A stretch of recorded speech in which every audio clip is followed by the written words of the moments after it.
I should have remembered that silence can be louder than words. The night it all fell apart wasn't marked by a screaming match or a thrown glass. It began with clinking silverware and polite laughter echoing around my dining table. I was turning 35, and for once, I felt like everything was steady. My husband, Daniel, had insisted on hosting a dinner. My younger sister, Claire, sat across from me, smiling wider than usual. She looked radiant, almost glowing, but I didn't think much of it. Not until she cleared her throat and said, "I have an announcement." I put down my fork, expecting something ordinary. A new job, maybe. But then she looked at Daniel before looking back at me, and my stomach sank. That glance carried weight. "I'm pregnant," she said, her hand trembling as it brushed her hair behind her ear. The table erupted with congratulations. My mother gasped, my father smiled proudly, and a few friends clapped. But my heart slowed, then stuttered. Because Daniel didn't look surprised. He didn't even fake it. He just lowered his gaze, almost shamefully, like a child caught red-handed. "Congratulations," I managed, my voice tight. Claire's eyes didn't leave me. There was something sharp in them, almost daring me to ask. Almost daring me to connect the dots. And I did. The silence between Daniel and me as everyone continued eating told me everything.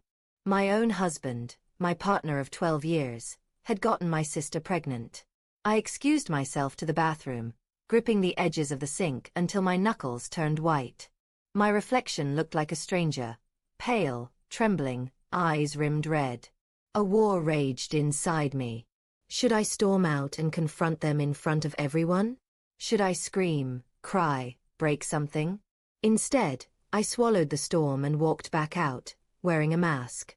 Dinner dragged on, every laugh and toast stabbing deeper into my chest. Daniel avoided my eyes, and Claire looked smug, almost victorious, as if she had won something. When the last guest left, I finally turned to him. "Tell me," I whispered. He didn't pretend not to know what I meant. He just sat on the couch, head in his hands. "It was a mistake, Emily. I swear it wasn't supposed to happen." "A mistake," I repeated, my voice cracking. "You've been sleeping with my sister. That's not a mistake. That's a choice." Over and over. Tears blurred my vision, but anger burned through. "How long?" He hesitated. That hesitation was its own betrayal. "Almost a year," he admitted finally. "A year. A whole year of lies, of him kissing me goodbye in the morning and crawling into her bed at night. A year of me confiding in Claire about my marriage struggles, not realizing she was part of the problem. The days after felt like drowning in slow motion. Everywhere I turned, reminders of him were stitched into my life. The coffee mug he used every morning, the sweater draped over the chair, the dent in the couch where he always sat. And Claire, my own sister, had vanished from my calls, leaving me to piece together the ruins alone. But the worst part wasn't anger, it was doubt. Was I not enough? Had my marriage been a sham from the beginning? Every tender moment replayed in my head, tainted now with suspicion. My mother called one evening, her voice cautious. "Emily, you should talk to Claire. She says you're overreacting." Overreacting. I nearly laughed, the sound sharp and bitter. "She's carrying my husband's child." There was silence on the other end. Even my mother, who always tried to smooth over family cracks, couldn't defend this. 1 week later, Daniel showed up at the house with flowers. Pathetic, wilted carnations. "I don't want this, Emily," he said, his voice trembling. "I don't want her. It just happened, and I didn't know how to stop it." Didn't know how to stop it. I snapped. "You stop it by saying no. By remembering you're married. By remembering me." "I love you," he whispered, tears sliding down his cheeks. Love. The word felt poison now. If this was love, what was betrayal? "You don't love me," I said flatly. "You love yourself. You wanted her, and you thought you could have both. Well, now you have neither." I closed the door on him, the flowers still clutched in his hands. Nights were the hardest. I'd lie awake replaying every detail. Claire's sly smile at the dinner table, Daniel's downcast eyes, the way the room spun when the truth clicked. My chest ached with questions I'd never get honest answers to. Did he love her? Did she love him? Was their baby a product of passion or just selfishness? One night, exhaustion dragged me into uneasy sleep.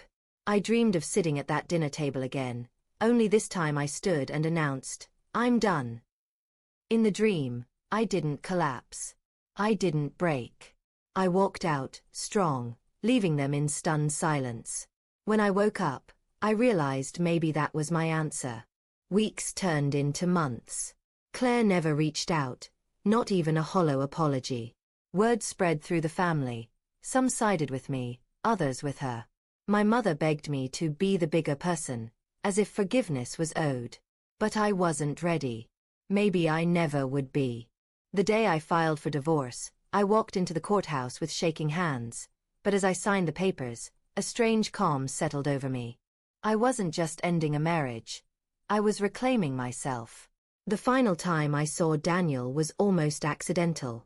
I was leaving a grocery store when I spotted him across the parking lot, holding a car seat. Claire stood beside him, her belly round with pregnancy. They looked like a family. For a moment, pain stabbed so sharply I thought I might collapse. But then I realized something. The weight was gone. The betrayal had already broken me, but surviving it had rebuilt me into something stronger. I walked past them without a word. And in that silence, I found my power. Betrayal doesn't always come with shouts or slammed doors. Sometimes it arrives at your birthday dinner, wrapped in a smile, disguised as family. It rips through you, leaves scars you'll carry forever. But scars aren't just wounds. They're proof you survived. And I did.